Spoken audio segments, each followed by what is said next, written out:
¿Qué trae una metodología? Trae un conjunto de pasos a seguir para lograr el producto que yo quiero. El primer paso en la metodología de diseño de funciones o programas es el paso de entender cuál es la información que yo voy a transformar y cómo la voy a representar en términos de los datos del lenguaje de programación. Eso implica muchas actividades. De hecho, yo creo que esta es una de las principales, aunque al final no la valora uno tanto. Los problemas normalmente no sabe uno en qué dominio se le van a presentar. Entonces puede que resuelva un problema de biología, o termine trabajando con unos ingenieros, o termine trabajando para unos administradores. Usted no sabe en qué área va a trabajar, pero todo problema que usted va a resolver pertenece a un dominio específico. Entonces es importante determinar la información relevante, como decía antes, y representarla, decidir cómo representarla en mi lenguaje de programación. Eso se representa por medio de datos. Por eso hablamos ahorita de que tenemos datos básicos, que las cadenas, que los números, pues con esos datos vamos a representar la información del problema que yo quiero modelar y resolver. Tengo entonces que definir claramente qué relación hay entre la información y los datos.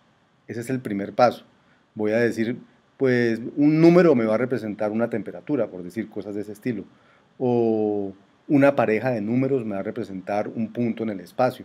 Ese tipo de cosas tengo que tenerlas muy claras porque es como la manera de pasar del mundo real a donde voy a resolver el problema al mundo de mi lenguaje de programación donde lo voy a modelar de alguna manera con los datos que me provee mi lenguaje de programación.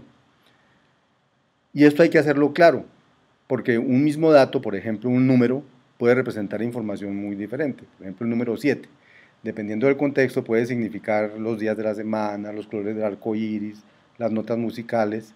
Por lo tanto, esa relación entre información y datos no debe dejar lugar a dudas para entender bien mi dato, qué significa en términos del problema que estoy resolviendo. Gráficamente un poquito uno lo podría ver así como está en esta gráfica de acá. Por un lado está el dominio del problema donde está la información y por el otro lado está el programa que yo voy a construir y donde están los datos. Entonces mi información se representa por medio de datos. Miremos entonces gráficamente esta relación entre información y datos. En este dibujo que ven acá tenemos por un lado el dominio del problema y por el otro lado el programa como tal. Como ven, al lado del dominio, los datos que hay allí o las cosas que hay allí se llaman información. Y en el lado de los programas se llaman datos. Y la relación de la que estoy hablando es la relación que dice cómo la información se representa por medio de los datos y cómo los datos que se producen se interpretan en términos de la información. Eso es lo que tenemos que tener muy claro cuando voy a empezar a programar. Cómo mis datos representan información.